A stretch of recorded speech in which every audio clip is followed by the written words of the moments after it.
الحمد للہ رب العالمین والصلاة والسلام علی نبینا محمد وعلی آلہ وصحبہ اجمعین۔ تفسیر سورہ بقرہ۔ سورہ بقرہ کی فضیلت۔ مسند احمد، صحیح مسلم، جامع ترمذی اور سنن نسائی میں حضرت ابو ہریرہ رضی اللہ عنہ سے روایت ہے کہ رسول اللہ صلی اللہ علیہ وسلم نے فرمایا، اپنے گھروں کو قبرستان نہ بناؤ، کیونکہ جس گھر میں سورہ بقرہ کو پڑھا جائے اس میں شیطان داخل نہیں ہوتا۔ امام ترمذی فرماتے ہیں یہ حدیث حسن صحیح ہے۔ حضرت عبداللہ ابن مسعود رضی اللہ عنہ سے روایت ہے کہ شیطان اس گھر سے بھاگ جاتا ہے جس میں سورہ بقرہ سنتا ہے۔ امام نسائی نے اسے عمل الیوم واللیلہ میں روایت کیا ہے۔ امام حاکم نے اسی مفہوم کی حدیث کو مستدرک میں بیان کیا اور صحیح الاسناد قرار دیا ہے، اور کہا ہے کہ امام بخاری و مسلم نے اسے بیان نہیں فرمایا۔ امام دارمی نے مسند میں ابن مسعود رضی اللہ عنہ ہی سے روایت کیا ہے کہ ہر وہ گھر جس میں سورہ بقرہ پڑھی جائے شیطان گوز مارتا ہوا اس سے بھاگ جاتا ہے۔ امام دارمی ہی نے بطریق شعبی روایت کیا ہے کہ حضرت عبداللہ ابن مسعود رضی اللہ عنہ نے فرمایا کہ جس نے رات کو سورہ بقرہ کی 10 آیات پڑھیں اس رات اس گھر میں شیطان داخل نہیں ہوگا۔ ان 10 آیات سے مراد 4 ابتدائی آیت الکرسی، 2 اس کے بعد والی آیتیں اور 3 اس سورت کی آخری آیات ہیں۔ ایک روایت میں یہ ہے کہ اس دن اس کے اور اس کے اہل و عیال کے قریب نہ شیطان آئے گا اور نہ کوئی اور ایسی چیز جو اسے ناپسند ہو، اور یہ آیات اگر کسی مجنون پر پڑھی جائیں تو اسے افاقہ ہو جاتا ہے۔ حضرت سہل بن سعد رضی اللہ عنہما سے روایت ہے کہ رسول اللہ صلی اللہ علیہ وسلم نے فرمایا، ہر چیز کی ایک کوہان ہوتی ہے اور قرآن کی کوہان سورہ بقرہ ہے۔ جو شخص ایک رات اسے اپنے گھر میں پڑھ لے تو 3 راتیں شیطان اس گھر میں داخل نہیں ہو سکتا، اور جو شخص ایک دن اسے اپنے گھر میں پڑھ لے تو 3 دن تک شیطان اس گھر میں داخل نہیں ہو سکتا۔ اسے ابو قاسم طبرانی نے اور ابو حاتم ابن حبان نے اپنی صحیح میں اور ابن مردویہ نے روایت کیا ہے۔ امام ترمذی، نسائی اور ابن ماجہ نے حضرت ابو ہریرہ رضی اللہ عنہ سے روایت کیا ہے کہ رسول اللہ صلی اللہ علیہ وسلم نے ایک لشکر روانہ فرمایا تو آپ نے اس لشکر میں شامل ہر فرد سے کہا کہ وہ سنائے کہ اسے قرآن مجید کس قدر یاد ہے۔ آپ قرآن سنتے سنتے جب ایک نوجوان کے پاس آئے اور آپ نے اس سے دریافت فرمایا، تجھے کتنا قرآن یاد ہے؟ اس نے جواب دیا کہ مجھے فلاں فلاں صورتیں اور سورہ بقرہ بھی یاد ہے۔ فرمایا، کیا تجھے سورہ بقرہ بھی یاد ہے؟ اس نے عرض کی، جی۔ فرمایا، تو جاؤ پھر تم اس لشکر کے امیر ہو۔ قوم کے سرداروں میں سے ایک نے کہا کہ میں نے سورہ بقرہ کو اس لیے نہیں سیکھا کہ مجھے خدشہ تھا کہ میں اس کے ساتھ قیام نہیں کر سکوں گا۔ رسول اللہ صلی اللہ علیہ وسلم نے فرمایا، قرآن سیکھو اور اسے پڑھو، کیونکہ جو قرآن سیکھے، اسے پڑھے اور اس کے ساتھ قیام کرے تو اس کی مثال اس طرح ہے جیسے کستوری سے بھری تھیلی ہو جو اپنے بوئے عطرویز کی وجہ سے ہر جگہ مہک رہی ہو، اور جو قرآن کو سیکھے مگر سیکھ کر سو رہے تو اس کی مثال ایسے ہے جیسے کستوری سے بھری ہوئی تھیلی ہو جس کے منہ کو بند کر دیا گیا ہو۔ یہ ترمذی کی روایت ہے، یہ ترمذی کی روایت کے الفاظ ہیں، اور انہوں نے اس حدیث کو حسن قرار دیا ہے، اور انہوں نے اسے مرسل بھی روایت کیا ہے، واللہ اعلم۔ امام بخاری رحمہ اللہ نے حضرت اسید بن خضیر رضی اللہ عنہ سے روایت کیا ہے کہ رات کو وہ سورہ بقرہ کی تلاوت فرما رہے تھے۔ ان کا گھوڑا پاس ہی بندھا ہوا تھا کہ اس نے بدکنا شروع کر دیا۔ وہ خاموش ہو گئے تو گھوڑا بھی پرسکون ہو گیا۔ انہوں نے پھر تلاوت شروع کی تو گھوڑے نے پھر بدکنا شروع کر دیا۔ وہ خاموش ہو گئے تو گھوڑا پھر پرسکون ہو گیا۔ انہوں نے پھر تلاوت شروع کی تو گھوڑا پھر بدکنے لگا۔ انہوں نے تلاوت کو ختم کر دیا کیونکہ ان کا بیٹا یحییٰ قریب ہی سو رہا تھا اور انہیں خدشہ لاحق ہوا کہ گھوڑا اسے نقصان نہ پہنچا دے۔ جب صبح ہوئی تو انہوں نے نبی صلی اللہ علیہ وسلم سے یہ واقعہ بیان کیا تو آپ نے فرمایا، اے ابن حضیر، آپ پڑھتے رہتے۔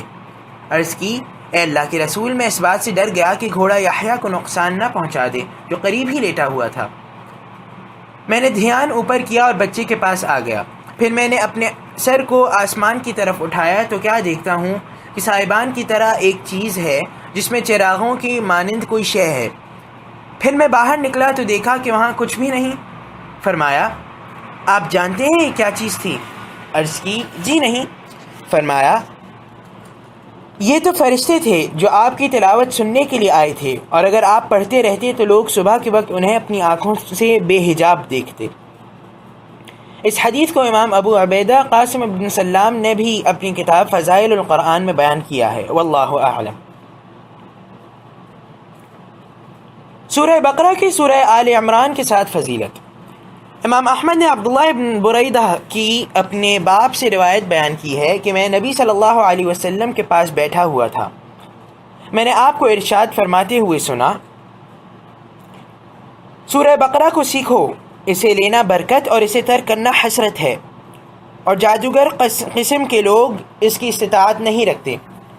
پھر آپ کچھ دیر خاموش رہے، پھر فرمایا سورہ بقرہ اور آل عمران کو سیکھو، یہ دونوں نورانی صورتیں ہیں، یہ دونوں اپنے پڑھنے والے پر قیامت کے دن صاحبان یا بادل یا پھر پھیلائے ہوئے پرندوں کے جھنڈ کی طرح سایہ فگن ہوگی۔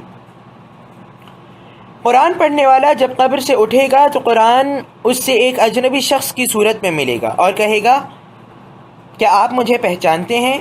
وہ کہے گا نہیں، میں آپ کو نہیں پہچانتا۔ تو قرآن کہے گا میں تیرا ساتھی وہ قرآن ہوں جس نے دن کو تجھے بھوکا پیاسا رکھا اور رات کو بیدار رکھا۔ ہر تاجر اپنی تجارت کے پیچھے ہوتا تھا، لیکن آج سب تجارتیں تیرے پیچھے ہیں۔ اب اسے ملک دائیں ہاتھ میں دیا جائے گا اور خلد بائیں ہاتھ میں۔ اس کے سر پر پروقار کا تاج رکھا جائے گا اور اس کے والدین کو ایسی قیمتی حلے پہنائے جائیں گے کہ ساری دنیا والے مل کر بھی ان کی قیمت ادا نہ کر سکیں گے۔ وہ ازراہ تعجب پوچھیں گے کہ عمدہ اور قیمتی حلے ہمیں کس وجہ سے پہنائے گئے ہیں؟ تو جواب دیا جائے گا کہ تمہارے بچے کے قرآن پڑھنے کی وجہ سے۔ پھر کہا جائے گا کہ قرآن پڑھتا جا اور جنت کے درجے اور بالا خانے چڑھتا جا۔ چنانچہ وہ پڑھتا جائے گا اور جنت کے درجہ چڑھتا جائے گا، خواہ جلدی جلدی پڑھے یا ترتیل سے۔ امام ابن ماجہ نے بھی اس حدیث کا کچھ حصہ بشیر بن مہاجر سے روایت کیا ہے اور اس کی سند حسن اور مسلم کی شرط کے مطابق ہے۔ اس حدیث کے بعض حصوں کے شواہد بھی موجود ہیں، مثلا حدیث ابو امامہ باہلی جسے امام احمد رحمہ اللہ نے روایت کیا ہے۔ ابو امامہ فرماتے ہیں کہ میں نے رسول اللہ صلی اللہ علیہ وسلم کو ارشاد فرماتے ہوئے سنا، قرآن پڑھو کہ یہ قیامت کے دن اپنے پڑھنے والوں کے لیے سفارش کرے گا۔ دو نورانی صورتوں بقرہ و آل عمران کو پڑھتے رہا کرو، یہ دونوں قیامت کے دن اس طرح آئیں گی جیسے دو صاحبان یا دو بادل یا پر کھولے ہوئے پرندوں کی دو ڈاروں کی طرح ہوں گی۔ اپنے پڑھنے والوں کی قیامت کے دن سفارش کریں گی۔ پھر فرمایا بقرہ پڑھو، اس کا لینا برکت اور اسے ترک کرنا حسرت ہے۔ جادوگر قسم کے لوگ اس کے یاد کرنے یا پڑھنے کی استطاعت نہیں رکھتے۔ اسے امام مسلم نے بھی اپنی صحیح کی کتاب الصلاح میں روایت کیا ہے۔ اس کی شاہد وہ حدیث بھی ہے جسے امام احمد رحمہ اللہ نے نواس بن سمعان رضی اللہ عنہ سے روایت کیا ہے۔ رسول اللہ صلی اللہ علیہ وسلم نے فرمایا قیامت کے دن قرآن اور اس پر عمل کرنے والوں کو لایا جائے گا، سورہ بقرہ اور آل عمران سب سے آگے آگے ہوں گی۔ رسول اللہ صلی اللہ علیہ وسلم نے ان کے لیے 3 مثالیں بھی بیان فرمائیں جنہیں میں کبھی نہیں بھولا۔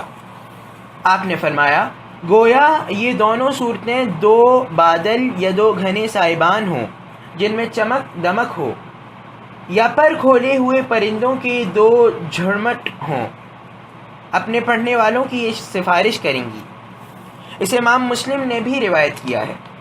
امام ترمذی رحمہ اللہ نے بھی کچھ تقدیم و تاخیر سے اسے روایت کیا ہے اور اس کو حسن غریب قرار دیا ہے۔ سورہ بقرہ مدنی ہے۔ سورہ بقرہ بلا اختلاف ساری مدنی ہے۔ یہ مدینہ میں نازل ہونے والی ابتدائی صورتوں میں سے ہے، لیکن اس کی آیت وَاتَّقُوا يَوْمًا تُرْجَعُونَ فِيهِ إِلَى اللَّهِ، سورہ بقرہ کی آیت 281، اس دن سے ڈرو جب تم سب اللہ کی طرف لوٹائے جاؤ گے کے بارے میں بیان کیا جاتا ہے کہ قرآن مجید کی نازل ہونے والی سب سے آخری آیت ہے۔ ممکن ہے یہ آیت بعد میں نازل ہوئی ہو، لیکن بہرحال یہ سورہ بقرہ ہی کی آیت ہے۔ اسی طرح آیت ربا بھی نازل ہونے والی آخری آیات میں سے ہیں۔ خالد بن معدان سورہ بقرہ کو فسطاط القرآن، قرآن کا خیمہ کے نام سے موسوم کیا کرتے تھے۔ بعض علماء فرماتے ہیں کہ یہ صورت 1000 خبر، 1000 امر اور 1000 نہیں پر مشتمل ہے۔ شمار کرنے والوں نے کہا ہے کہ اس کی آیات 287، کلمات 6221 اور حروف 25500 ہیں، واللہ اعلم۔ ابن جریج نے عطا سے اور انہوں نے ابن عباس رضی اللہ عنہما سے روایت کیا ہے کہ سورہ بقرہ مدینہ میں نازل ہوئی۔ عبداللہ ابن زبیر رضی اللہ عنہما سے بھی یہی مروی ہے۔ اسی طرح اور بھی کئی ایک ائمہ، علماء اور مفسرین نے بیان کیا ہے اور اس میں کوئی اختلاف نہیں ہے۔ صحیح بخاری و مسلم میں ابن مسعود رضی اللہ عنہ سے روایت ہے کہ انہوں نے جمرہ کبریٰ کی بطن وادی سے رمی کی تو بیت اللہ ان کے بائیں ہاتھ اور منا دائیں ہاتھ تھا۔ پھر فرمایا یہ اس شخص کے رمی کرنے کی جگہ ہے جس پر سورہ بقرہ کو نازل فرمایا گیا تھا۔ ابن مردویہ نے عتبہ ابن مرثد سے روایت کیا ہے کہ نبی صلی اللہ علیہ وسلم نے جب صحابہ کرام رضی اللہ عنہم میں کچھ سستی دیکھی تو فرمایا اے اصحاب سورہ بقرہ۔ آپ نے شاید یہ غزوہ حنین کے دن اس وقت فرمایا جب لشکر کے قدم اکھڑ گئے تھے، اور آپ صلی اللہ علیہ وسلم نے حضرت عباس رضی اللہ عنہ کو حکم دیا اور انہوں نے اعلان کیا اے اصحاب شجرہ، یعنی اے درخت کے نیچے بیعت رضوان کرنے والوں۔ ایک روایت میں ہے کہ انہوں نے اعلان کیا اے اصحاب سورہ بقرہ۔ ان الفاظ سے اس لیے مخاطب کیا تاکہ ان میں نشاط اور دلیری پیدا ہو۔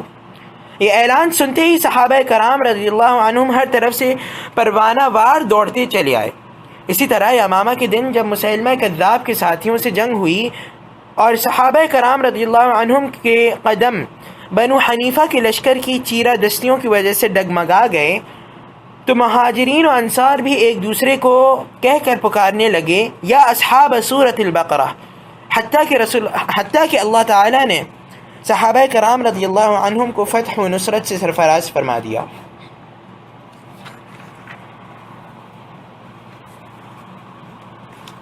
بسم اللہ الرحمن الرحیم۔ الف لام میم۔ حروف مقطعات کے متعلق بحث۔ حروف مقطعات جو بعض صورتوں کی شروع میں آئے ہیں ان کا علم صرف اللہ تعالیٰ کی ذات گرامی کو ہے۔ حضرت ابو بکر، عمر، عثمان، علی اور ابن مسعود رضی اللہ عنہم سے یہی مروی ہے۔ ایک قول ہے کہ یہ صورتوں کے نام ہیں، دوسرا قول یہ ہے کہ یہ آغاز ہیں کیونکہ ان سے اللہ تعالیٰ نے قرآن کی صورتوں کو شروع فرمایا ہے۔ امام مجاہد سے روایت ہے کہ تمام صورتوں کے شروع کے یہ حروف الف لام میم، قاف صاد حامیم طاسیم میم اور الف لام را وغیرہ حروف ہجاء ہیں۔ بعض عربی دانوں نے کہا ہے کہ یہ حروف تہجی میں سے چند حروف ہیں اور تمام حروف تہجی جو کہ 28 ہیں میں سے ان کو ذکر کر کے باقی کو چھوڑ دیا گیا ہے۔ جیسے کوئی شخص یہ کہے کہ میرا بیٹا الف با تا سا لکھتا ہے تو اس کا مطلب یہ ہوتا ہے کہ وہ تمام 28 حروف لکھتا ہے، لیکن اس طرح وہ تمام حروف میں سے ذکر صرف چند حروف کا کرتا ہے۔ اس قول کو ابن جریر نے بیان کیا ہے۔